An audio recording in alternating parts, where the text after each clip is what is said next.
And here's our livestock guardian dog, Rue, and we've got 3 of these guys, and they take to these cows quite well, and they don't scare them and don't try to hurt them. I might have been on standby a while ago, I'm not sure, but anyway, these are them, and we're fixing to feed them.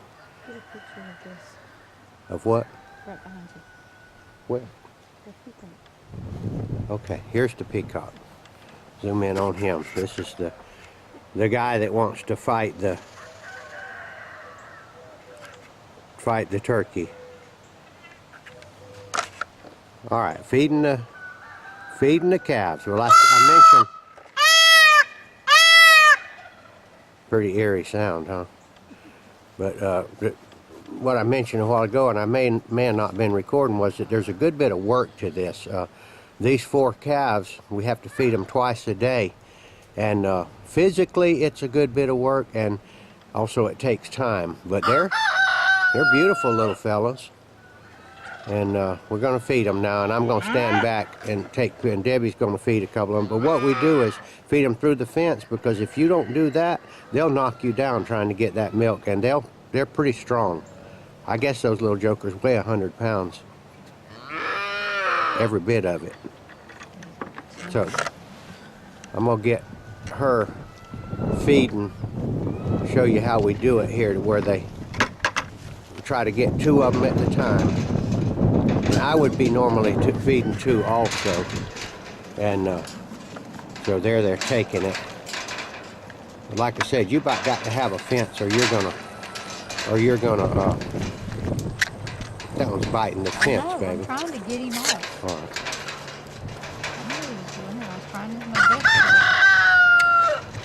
best. Like I said, it'd go smoother if I was not filming, and I'll get in there in a minute. But just to show you what it's like. Okay, I'm gonna put this down and help her. Okay, we got them all fed the bottles, and some of them, you know, we've noticed that sometimes some of them eat more vigorously than others, and this number 299 over here, which was one of the most vigorous feeders, this morning he didn't want it too good. He was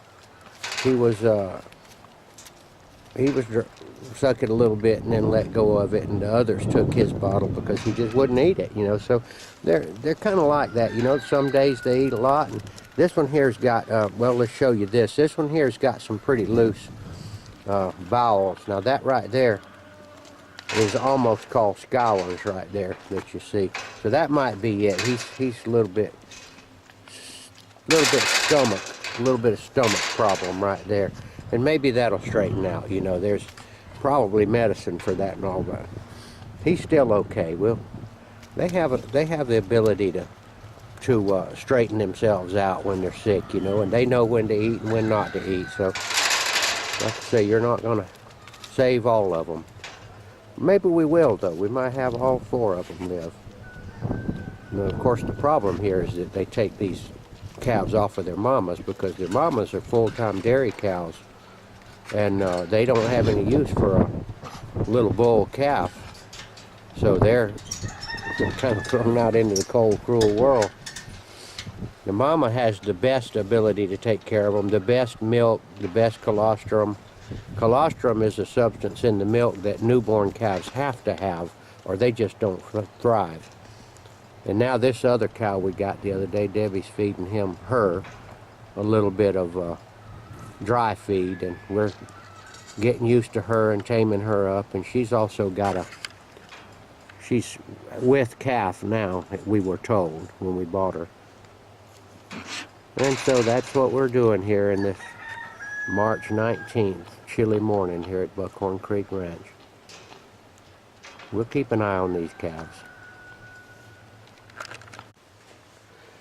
Okay, quick update on the greenhouse here. We've got this raised bed in here, and we've got some squash in here, and we're probably through the last of the frost down here, but you never know. But it won't hardly get them in this greenhouse. And then we've got some squash plants started, but kind of got some tomato plants started over there.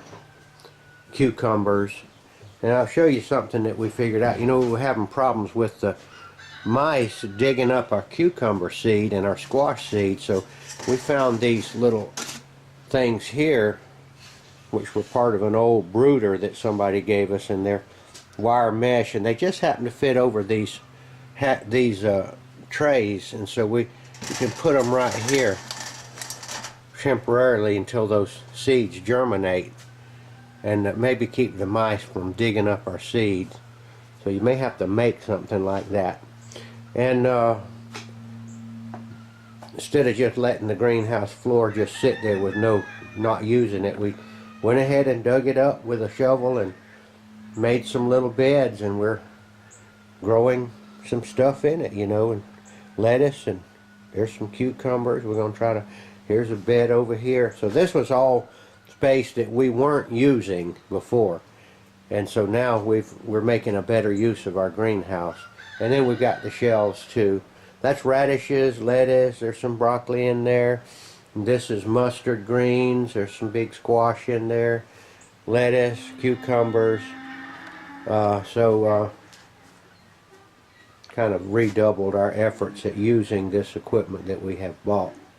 I think we've had this greenhouse 5 or 6 years now, and it's a nice little thing to have.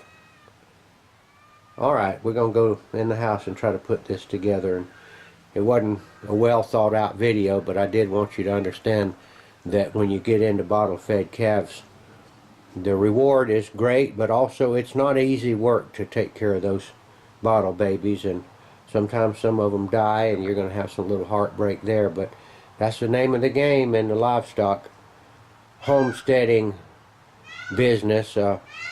Ultimately, those calves will be sold later for a profit, hopefully, or either put in the freezer for food. And you know, we're not keeping them for pets. Well, around here too, it's a good thing to have, because we have quite a few people, tourists, visiting the farm, and that's something that the children really like to see, is those bottle fed calves.